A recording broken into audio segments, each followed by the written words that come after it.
Estimados estudiantes, un gusto saludarlos. Les quiero presentar hoy la segunda actividad de la asignatura de razonamiento lógico matemático. ¿Ya? Corresponde a aplicando lo aprendido. El tema de aplicando lo aprendido es el desarrollo del pensamiento crítico. Diferentes autores exponen y concuerdan que las nuevas capacidades para el siglo XXI tienen que estar también relacionadas con las habilidades blandas, ¿ya? Las habilidades blandas son aquellas que tienen que ver con la empatía, con el saber escuchar, con respetar, con ser personas empáticas, aprender y desaprender continuamente, desarrollar el trabajo en equipo, en redes, resolver conflictos de forma adecuada. Pero una de las capacidades más importantes es la flexibilidad y adaptación al cambio, así como lo vimos en el foro, que aprovecho de felicitarlos y felicitarlas, porque la participación en el foro detonó un interés importante en donde todos pusieron de su parte y los felicito por eso. Este tema que estamos viendo, por eso lo recuerdo en este minuto, tiene que ver mucho con esas competencias que requiere el nuevo profesional del siglo XXI.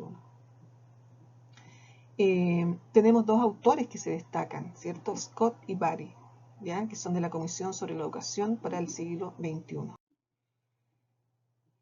El pensamiento crítico. ¿Qué es el pensamiento crítico?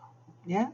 Dentro de las capacidades más importantes que se mencionan, ¿cierto? Que son la flexibilidad y la capacidad de adaptación, estas solo pueden conseguirse mediante un proceso cognitivo, de reflexión, de analizar las situaciones.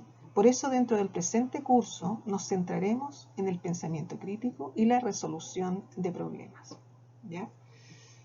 El pensamiento crítico es la habilidad de tomar buenas decisiones basadas en buenas razones, mezclando dos elementos, nuestro conocimiento, que son las experiencias, con nuestra inteligencia, que son las formas de pensar y de razonar. Quiero hacer una pequeña reflexión y decirles que los contenidos que les estoy reforzando están resumidos, están comprimidos, porque los contenidos en su magnitud están en la plataforma. Debe usted entrar a la plataforma a revisarlos. Tómele fotografía, después las va revisando, analícelas, véalas, porque además en la plataforma están ejemplificadas. Yo acá le estoy contando la teoría, ¿ya? Para introducirme un poco en la tarea que usted tiene que hacer en aplicando lo aprendido. Bueno, los elementos del pensamiento. ¿Por qué son tan importantes? ¿Y por qué es tan importante esta parte, cierto? Porque en la tarea de aplicando lo aprendido hay un tema que se expone y donde usted va a tener que hacer un análisis de ese tema y va a tener que responder. Por ejemplo, si se le pregunta, ¿cuál es el propósito del tema? ¿Qué será? ¿Será inducir, cierto, a la salud bucal? Será introducirnos al trabajo colaborativo, será para que aprendamos del cuidado del medio ambiente. Debemos hacer una reflexión. El propósito significa cuáles son las metas objetivos de este pensamiento, qué se espera lograr al leer y analizar y reflexionar sobre el tema que me están presentando. Otro elemento, soluciones de problemas, resolución de preguntas. ¿Qué se está preguntando? Es razonar. Después, supuestos. ¿Bajo qué supuestos se están planteando? El punto de vista. Todo razonamiento se hace desde una perspectiva, un paradigma, ¿ya? O un marco de referencia. ¿Desde qué punto de vista deberé considerar otros puntos de vista? Información. Todo razonamiento, siempre estamos hablando de este texto, aquí no está ejemplificado, en la plataforma está ejemplificado y en la actividad que tenemos que hacer usted va a tener que desarrollarlo. La información. Todo razonamiento se fundamenta en datos, información, hechos o experiencias. ¿Qué información estamos utilizando? Conceptos. Todo razonamiento se expresa a través de conceptos, principios, teorías, definiciones, leyes e ideas. ¿Cuál es la idea central? ¿Recuerdan cómo teníamos que sacar la idea central? Interpretación o inferencia. Un buen ejemplo de la idea central es cuando yo termino de leer un texto y me pregunto yo y reflexiono, ¿de qué se trata este texto? Entonces lo primero que se me viene a mí a la mente, eso es la idea principal del texto. Interpretación o inferencia. Todo razonamiento contiene interpretaciones o inferencias mediante las cuales se llega a conclusiones. ¿Cómo se llega a esta conclusión? Implicancias o consecuencias. Todo razonamiento posee implicancias y consecuencias o fines, por lo tanto, considere todas las consecuencias posibles que se insinúan. Argumentos y falacias.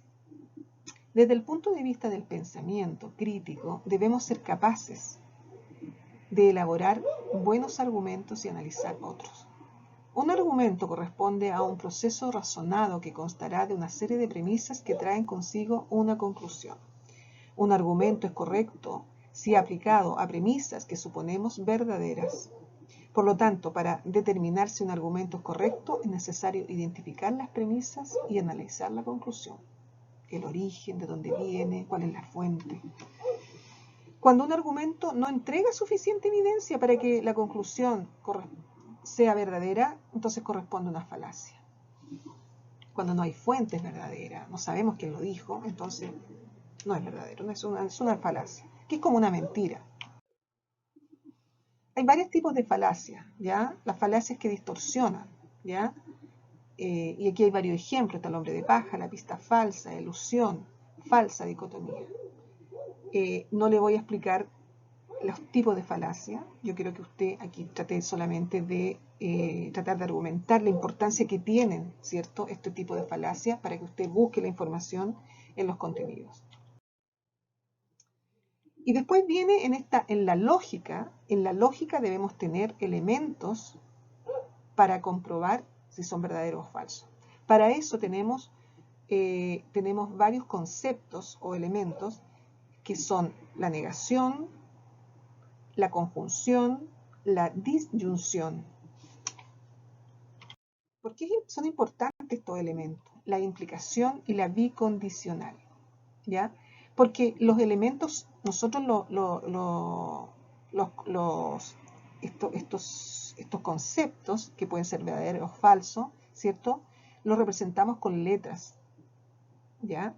Y en la tarea que debemos hacer, vamos a tener que hacer, aquí están los conectivos lógicos resumidos en una tabla de la verdad que le van a servir en su momento, y yo quiero que usted analice cada una de ellas.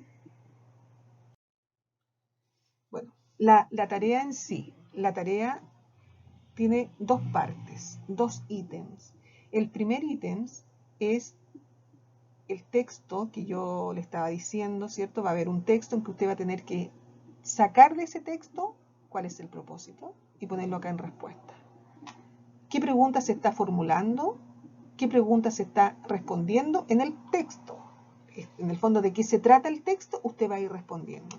¿Qué suposiciones llevan a esta conclusión? ¿De qué punto de vista se produce el acercamiento a esta situación? ¿Habrá otro punto de vista? Todo está acá, todo. Si usted lee el texto y va subrayando la información, todas estas preguntas usted las puede ir respondiendo. El segundo ítem que tiene, aplicando lo aprendido, es formular proposiciones. Usted va a tener que inventar las proposiciones, ¿ya? Y están acá con símbolos. Los símbolos se le están dando. P, Q, R, S. Recuerde que las proposiciones ya se le debe asignar respuestas, valores de verdad a las afirmaciones. Por ejemplo, las proposiciones pueden no estar relacionadas entre sí. Le voy a poner un ejemplo más bajito, que es súper importante y queda mucho más claro. Usted tiene que inventar, por ejemplo, aquí arriba, donde dice proposición, una proposición. Usted podría decir, por ejemplo, está nublado. Esa puede ser una proposición. Y la Q podría ser, va a llover. Otra proposición, ¿cierto? Entonces después cuando le sale el ejercicio, una vez terminado, usted tiene dos formas de hacerlo. Lo puede arrastrar o lo puede subir el archivo aquí donde está esta cartita dobladita. Lo puede pincha ahí y lo extrae de su escritorio. Bueno, estimado estudiante, yo quiero que usted mande su trabajo, lo mande a tiempo. Júntense con sus compañeros. Recuerden una de las competencias, el trabajo colaborativo. Hay personas que en carreras que no tienen mucho que ver con las matemáticas, en cambio hay otras que se les va muy, muy fácil, muy simple trabajar con la lógica. Yo lo que recomiendo esto es conversar, pedir ayuda. Y si usted necesita hacerme a mí una consulta, hágame por correo o por mensajería, ¿ya? Que le vaya muy bien, espero su tarea y seguimos avanzando y le deseo todo el éxito del mundo.